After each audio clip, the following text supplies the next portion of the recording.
Alors, la situation globale du marché des crypto-monnaies semble nous faire comprendre qu'on serait en train d'entrer dans une période de crise où il y aurait probablement une chute du Bitcoin qui pourrait, d'une certaine manière, entraîner l'ensemble du marché des crypto-monnaies. Et à côté de ça, bien évidemment, on peut remarquer du côté des projets qui font dans le narratif de l'intelligence artificielle, il y a quelque chose de spécial de ce côté-là, je dois avouer, mais la plupart des projets qui sont déployés dans ce secteur-là, mais alors ou alors enregistrent des performances monumentaux ou encore monumentales dans la cryptosphère. Alors bonjour les amis, bienvenue sur Metify, la chaîne de l'actualité crypto et la chaîne qui vous donne les outils qui vous permettent de vous en sortir dans les business du Web 3.0, la chaîne qui vous donne les outils de l'actualité crypto et bien évidemment la chaîne qui vous permet de vous saisir de l'ensemble de ce qui fait le concept même de la blockchain et du Web 3.0. Alors les amis, comme je vous le dis très souvent, après le générique, on commence.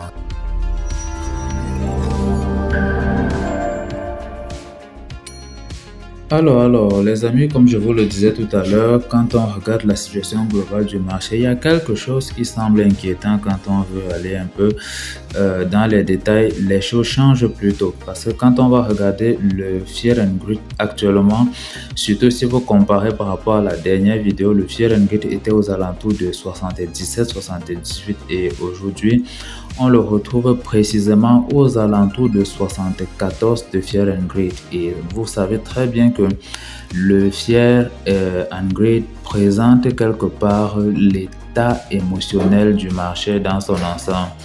Et en tant qu'indicateur sur l'aspect global ou encore l'aspect émotionnel global sur le marché, il est très intéressant de s'attarder très souvent dessus pour pouvoir anticiper les périodes de chute et les périodes de croissance sur le marché global des crypto-monnaies. Et quand on revient pour regarder un peu sur l'évolution en termes de pourcentage, vous allez remarquer que on enregistre une performance de 1,33% sur l'ensemble et avec une capitalisation boursière de 1,41 trillion de dollars actuellement. Et de façon beaucoup plus précise, vous avez un Bitcoin qui s'échange aux alentours de 37 000 dollars, disons 37 194 dollars et avec une performance sur 7 jours de 0,68% et une market cap de 727 milliards de dollars, avec Ethereum qui suit directement avec une performance de moins 1,66% sur les 7 jours et plus 2,76% sur les 24 heures, avec une market cap de 242 milliards de dollars de capitalisation et une valeur actuelle de 2018 dollars ou 2018,14 dollars, quelque chose comme ça. Le BNB qui lui également, bon, il est dans une performance plutôt moyenne avec 0,62% sur les 7 jours et 1,11% sur les 24 heures. 247 dollars pour le prix d'échange du BNB sur le compte. Avec le Solana, qu'est-ce qu'on enregistre? Vous savez que Solana, il a été très performant. Il fait partie des 3 actifs ayant le plus performé durant ce court ou ce petit cycle haussier qu'on a pu connaître.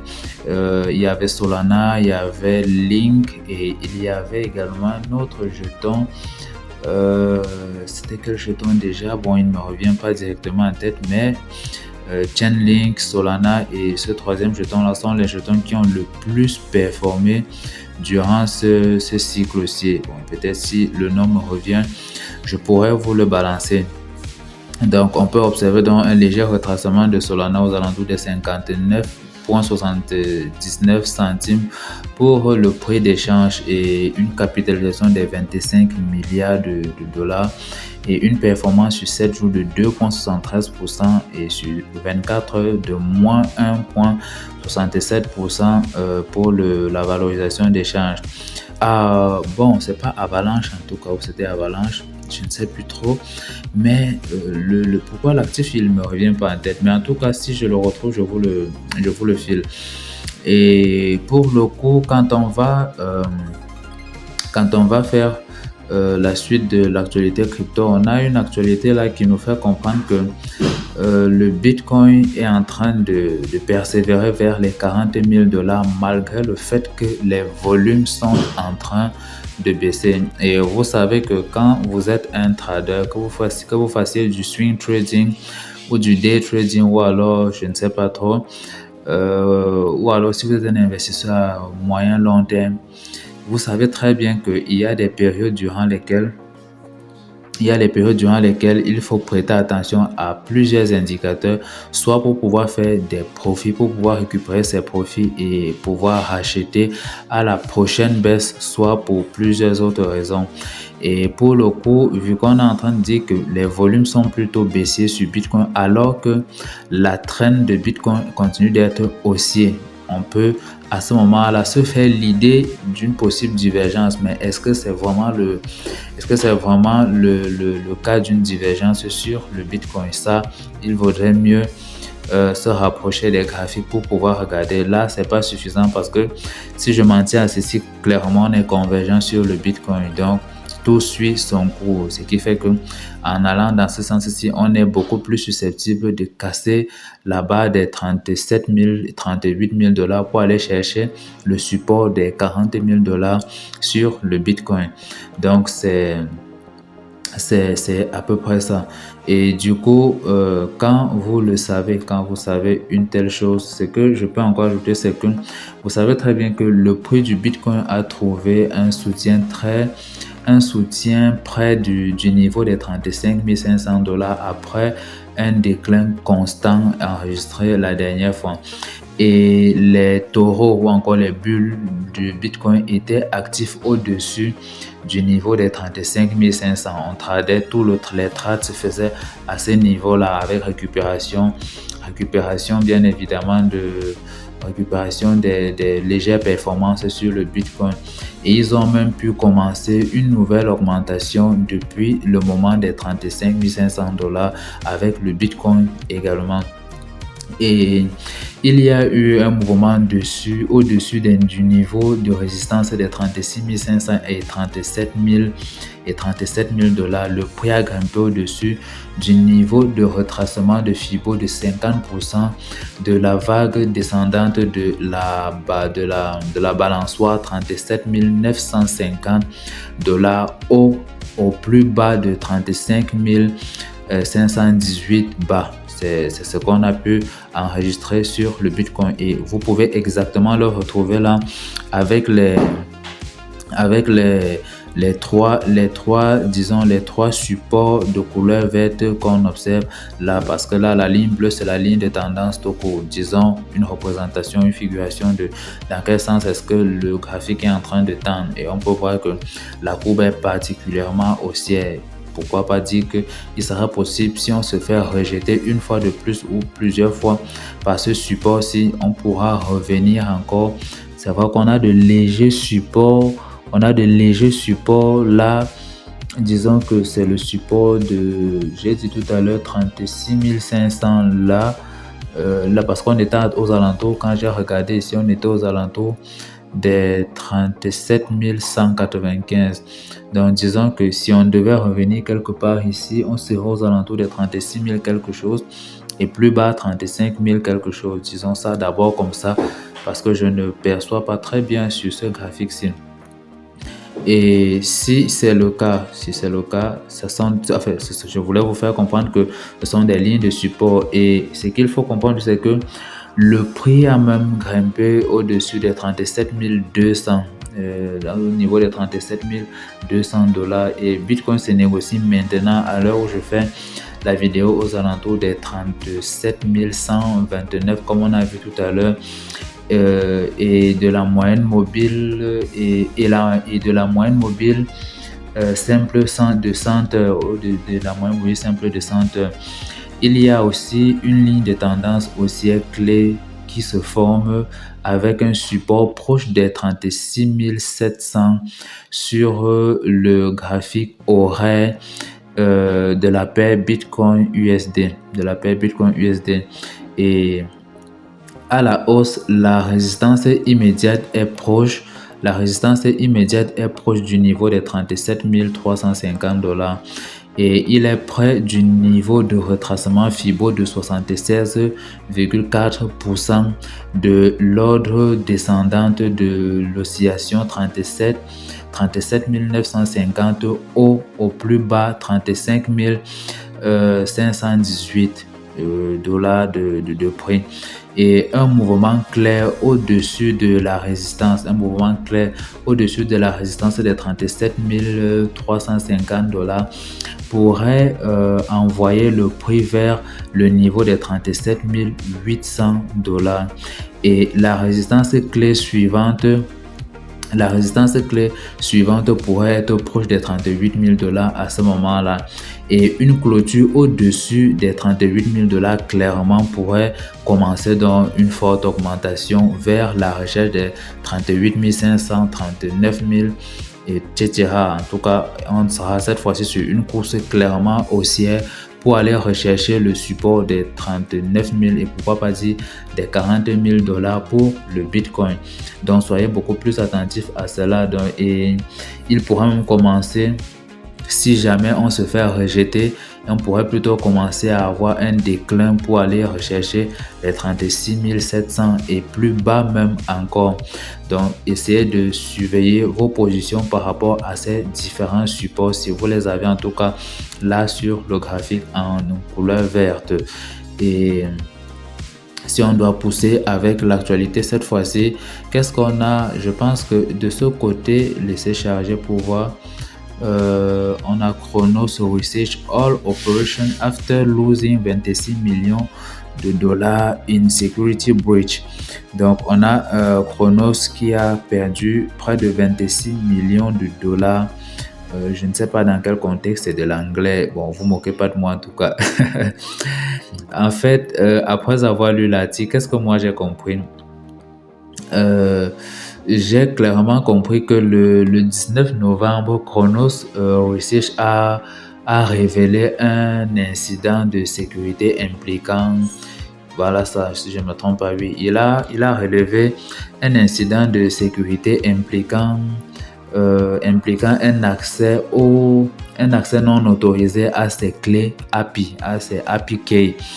Et la société a perdu une quantité importante de fonds cryptographiques et a même arrêté toutes les opérations de négociation pour enquêter sur l'incident en question. Et les pertes de Chronos ont été résumées par ZashXBT à plus de 25 millions de dollars en Ether.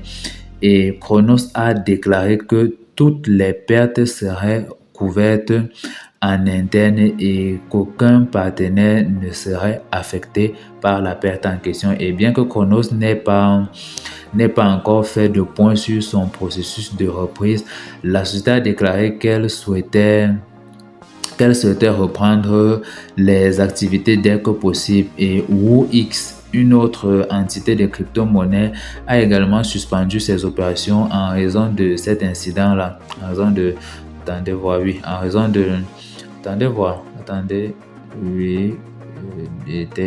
Ok, je comprends.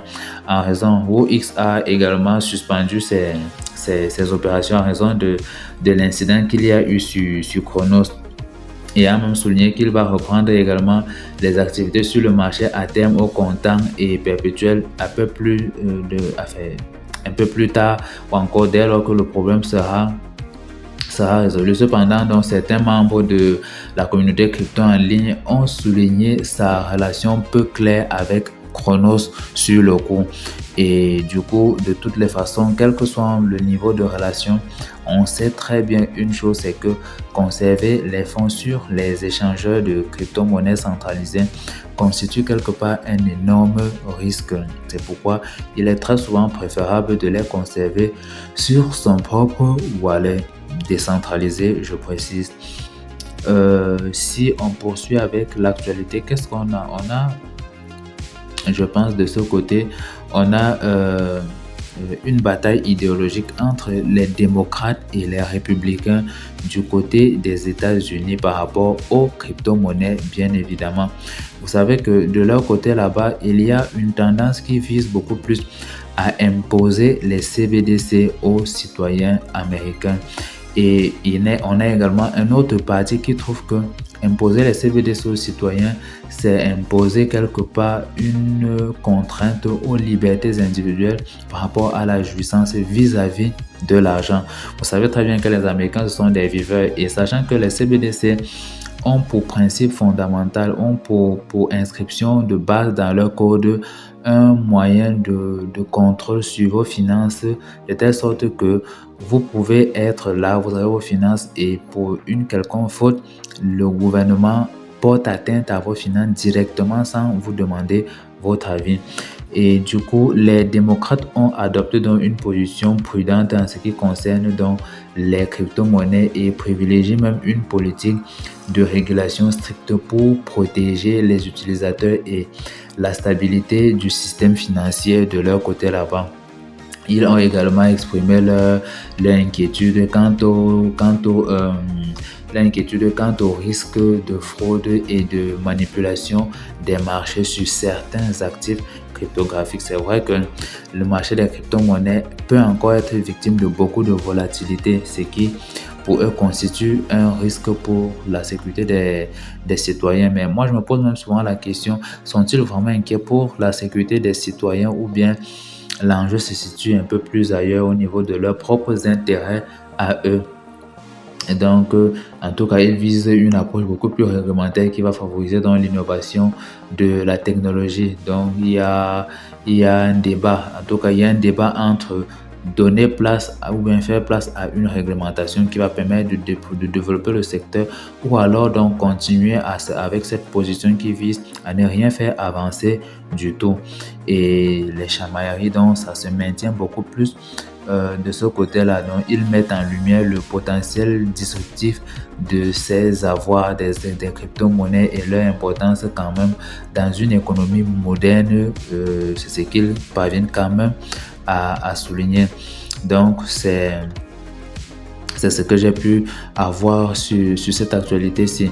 Et quand on évolue avec l'autre actualité, on a le fait que les baleines continuent d'accumuler massivement du Bitcoin. Ils accumulent massivement du Bitcoin en ce sens que clairement, déjà qu'on a l'influence des ETF Bitcoin qui fait que pour beaucoup d'investisseurs, l'espoir autour du Bitcoin en termes de retour pour prise de position devient de plus en plus énorme, mais également la protection vis-à-vis de l'inflation et du système monétaire mondial qui est en plein effondrement. Et selon donc une société d'analyse de données on-chain Into the Block, les portefeuilles détenant du Bitcoin ou encore les portefeuilles, je pense qu'il y a un graphique que je voulais vous montrer. Non, c'est pas ici. Ça doit être de l'autre côté. Ça doit être ça. Non, c'est pas celui-ci. En fait, les portefeuilles détenant plus de 1000 bitcoins ont brisé un nouveau record annuel en détenant près de 7,67 millions de bitcoins, soit près de 250 milliards de dollars, les gars. Wow! Milliards de dollars. Et les baleines Bitcoin continuent d'accumuler donc les Bitcoins malgré un marché baissier en 2023. Ils continuent d'amasser du Bitcoin dans leur portefeuille, et les baleines anticipent même une croissance prochaine de la demande et du prix de Bitcoin, ce qui n'est certainement pas faux vu la situation dans laquelle les choses se déploient. Et même l'Ether a également pris a également suivi la crypto-monnaie, mais avec une augmentation de 2,3% de son prix, atteignant les 1959 dollars sur le cours ou en termes d'échange sur les marchés. Quand on évolue avec l'actu, on a le fait que 57% des institutionnels sont optimistes sur les crypto-monnaies selon une enquête, ce qui vient même quelque part compléter et rejoindre la description que je faisais tout à l'heure. Vous allez voir, on a le même graphique de ce côté-ci. C'est pourquoi les baleines continuent donc d'accumuler du Bitcoin. Et je ne sais pas, vous, de votre côté, quels sont les actifs que vous accumulez? Essayez d'en parler dans les commentaires pour que je puisse également voir et y poser une certaine réflexion. Quand on évolue, on a Torchain. C'est quoi avec le truc là? Oui, on a Torchain Rise to Tsaya. Je pense que ça a mélangé les termes. En fait, qu'est-ce que j'ai pu retenir de cette actualité-ci? C'est que quand on revient sur le réseau Torchain, et surtout selon une enquête menée par je pense le RBI, non? Est-ce que c'est cette actualité-ci? Selon une enquête menée par attendez voir, oui, je pense que c'est ça. Je pense vraiment que c'est ça. C'est ça. Laissez-moi voir. Selon, voyons voir. Voyons voir. Non.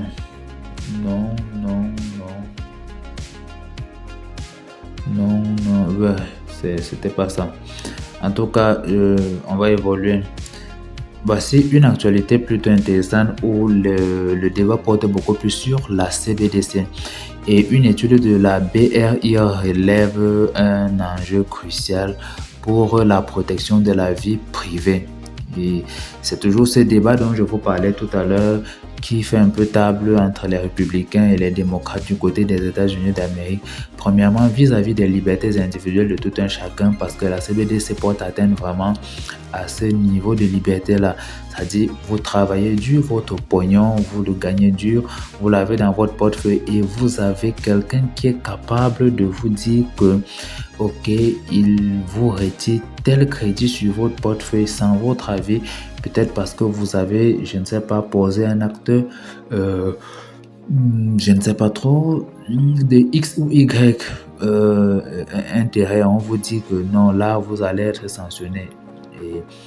Et qu'est-ce que cela nous coûte? En fait, quand j'ai lu le document que vous avez là sous vos yeux, j'ai compris que selon une enquête menée par la BRI auprès de 3500 personnes, la confidentialité joue un rôle significatif dans la capacité des utilisateurs à adopter ces monnaies numériques de banque centrale et même les monnaies numériques en général. Et les CBDC doivent être conçus de manière à offrir une ou encore un niveau suffisant d'anonymat. Soit ils font en sorte qu'il y ait un niveau suffisant d'anonymat sur le contrat ou les codes du CBDC, soit ils arrêtent un peu avec l'amalgame qu'ils sont en train de construire. Donc non seulement ça doit être anonyme, ou alors ça doit garder suffisamment d'anonymat, mais ça doit également respecter les normes de réglementation strictes en matière de sécurité financière et non pas que on puisse vous vider vos fonds parce que on a une certaine autorité vis-à-vis de je ne sais pas quoi, une autorité juridique, une autorité parlementaire, une autorité municipale et on vous porte atteinte à votre portefeuille d'une quelconque manière. Donc les CBDC pourraient donc substituer les moyens de paiement existants, notamment les dépôts à vue des banques commerciales et se positionnent comme le deuxième moyen de paiement le plus populaire après les cercles de crédit ou de dépôt ou même de débit pour les transactions hors ligne. Et les CBDC donc surpassent quelque part les autres moyens de paiement pour les achats en ligne, notamment pour les articles axés sur la protection de la vie privée et tout le reste. Toutefois, il existe d'autres formes de monnaie numérique sur les marchés tels que les stablecoins qui existent déjà depuis et qui permettaient également de faire ça. Du coup, à quoi bon les CBDC si on a déjà ces signes? Et ça fait donc quelque part débat ou un point de réflexion. Et il y a Cardano de son côté qui s'apprête à effectuer un grand saut vers la décentralisation totale par rapport à son réseau. Et quand j'ai lu cet article-ci, en fait, cette actualité sur Cardano Ballo nous permet de comprendre que l'initiative que Cardano est en train de mettre sur pied représente une étape importante pour le réseau ou la blockchain Cardano dans sa quête pour devenir un réseau autonome dans l'ensemble. Et le modèle novateur de vote par portefeuille permettra à la communauté de participer directement à la prise de décision sur des questions majeures telles que le hard fork ou encore la gestion des finances de Cardano. Et les détenteurs d'ADA Cardano doivent mettre en jeu leurs tokens avant la date limite du 20 novembre pour pouvoir participer au vote qui se déroulera du 11 au 16 décembre.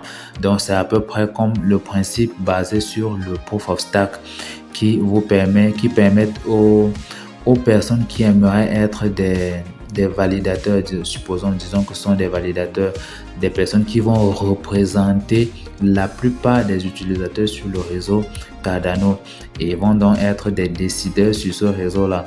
Alors, si vous voulez être un décideur, il y a donc des Cardano que vous devez bloquer sur le réseau afin de pouvoir avoir une certaine puissance de vote sur le réseau Cardano.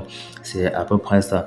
Donc, vous êtes appelé, donc si jamais vous aimeriez participer à cela, à aller vous lancer sur ceci.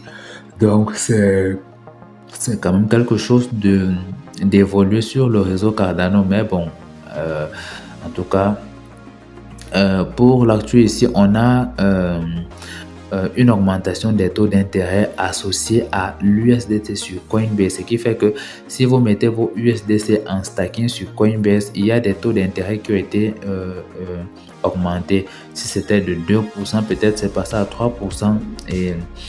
Et Coinbase a augmenté les rendements annuels en pourcentage, notamment les API relatifs aux avoirs en USDC sur la plateforme à 6%, comme je le disais.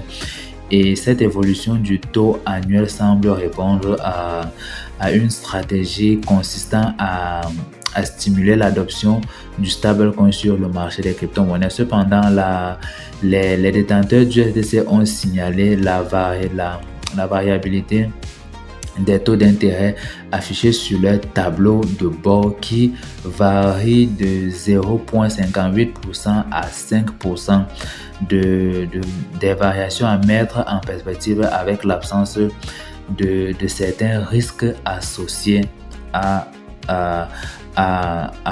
cette inflation, disons ça comme ça. Et cette hausse contraste avec la baisse de l'offre en circulation de l'USDC qui se vaut désormais plus que 24,39 milliards de dollars actuellement. Et cette baisse significative donc est attribuée aux déboires financiers en baisse qui se sont enchaînés ces derniers mois-ci avec l'inflation et la crise dans laquelle nous nous trouvons. Et du coup, Coinbase apparaît donc avec ce qu'il met en place, il apparaît alors comme une politique visant à contrecarrer cette tendance baissière sur le marché des cryptos. Et si on veut pousser avec l'actu, qu'est-ce qu'on aura? Je pense qu'on aura le fait que l'ancien général Council de la SEC refuse le discorde réglementaire entre l'agence et la CFTC dans la crypto overview. En tout cas, ça rejoint quelque part toujours vous voyez que ça ressort. Il y a plusieurs articles qui se retrouvent quand même quelque part sur les chaînes. Et du côté d'Ethereum, on a une mise à jour avec avec l'ERC 4337 ou 4337. Et qu'est-ce que cela apporte clairement sur le réseau Ethereum? En fait, la fondation Ethereum a proposé une nouvelle abstraction de compte natif pour normaliser les roll-ups et décongestionner le réseau Ethereum, parce que à un moment donné, quand le volume de transactions sur Ethereum commence à évoluer, le niveau de congestion et les frais de gaz également augmentent sans cesse. Et l'ERC 4337 vient quelque part améliorer donc cela pour pouvoir décongestionner le réseau. Du coup, cette proposition donc facilitera l'intégration de solutions à mise à l'échelle de seconde couche pour Ethereum tout en nantissant les portefeuilles Ethereum on-chain d'une fonctionnalité de smart contract. Et pour activer cette proposition, il faudra apporter quelques modifications au compte des contrats intelligents, ajuster l'adresse du point d'entrée et réécrire la fonction Validate Use OP pour pouvoir mettre ça en application. Et aussi même, il faudra développer les logiques de transaction sur le réseau en question. Et la proposition d'Alexander Forsat a suscité l'intérêt des fans d'Ethereum et il reste très optimiste quant à son adoption pour tous les réseaux de couche 2 comme Optimism. Bon, ZK n'est pas une layer 2 mais un layer 0, je pense très bien. En tout cas, toutes les layers 2 que vous pouvez reconnaître. Quand on évolue avec l'actualité, qu'est-ce qu'on a? On a de ce côté, qu'est-ce qu'on a? 3 personnes qui ont été arrêtées pour allégation en tout cas de 10 millions de dollars de vol et de blanchiment d'argent utilisant les crypto-monnaies. Ça va devenir monnaie courante, et rassurez-vous. Pour les Africains, méfiez-vous de ce type de personnes qui vous proposeront des moyens de gonfler en 2 jours vos portefeuilles. C'est juste pas faisable. Bon, ça dépend aussi. Si tu es quelqu'un qui est entré dans la crypto aujourd'hui, surtout sur un actif qui est susceptible de surperformer parce que tous les indicateurs sont au vert, et s'il surperforme en 2 jours, tu enregistres une grosse performance, quoi. Mais bon, il faut éviter ça parce que c'est dangereux. Et du coup, on a une bonne nouvelle donc de ce côté-ci. Attendez. On a une bonne nouvelle de ce côté-ci avec Fidelity et son entrée dans l'accès aux ETF Ethereum. Vous savez que Fidelity fait partie de ces géantes qui possèdent en termes d'actifs sous gestion. Les actifs qu'ils ont sous gestion s'élèvent particulièrement chaque fois à presque à plus d'un trillion. Et on a donc une bonne nouvelle avec Fidelity qui se lance dans la course aux ETF Ethereum Spot suite à l'annonce de BlackRock auprès de la Securities and Exchange Commission des États-Unis cette semaine.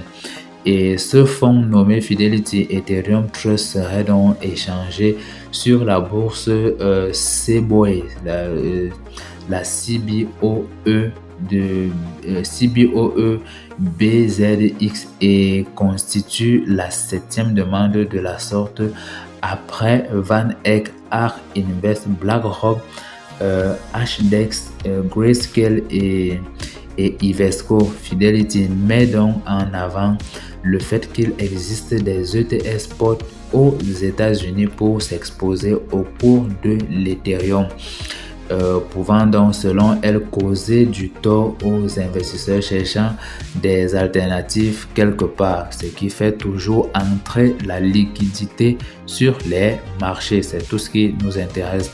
Donc, et vous devez également noter cet indicateur-ci dans les marchés haussiers qui portent beaucoup plus sur l'entrée en jeu pas des particuliers, mais des institutionnels, oui, c'est-à-dire des grosses entreprises qui commencent à mettre un regard et ça investit dans le monde des cryptos. C'est là que ça commence à faire signal de forts mouvements haussiers arrivant. Donc, quand on évolue quelque part avec l'actualité, on a Sam Altman qui nous fait, disons, une dinguerie. Le vendredi dernier, en fait, OpenAI, l'entreprise derrière le chatbot ChatGPT, a annoncé le départ de Sam Altman, PDG et cofondateur de la société. Et le conseil administratif a déclaré que certains agissements de M. Altman avaient contribué à une perte de confiance, mais n'a pas précisé les détails en ce qui concernait les agissements de Sam Altman. Et Mira Mourati, directrice de la technologie de l'entreprise, a été nommée PDG par intérim pour remplacer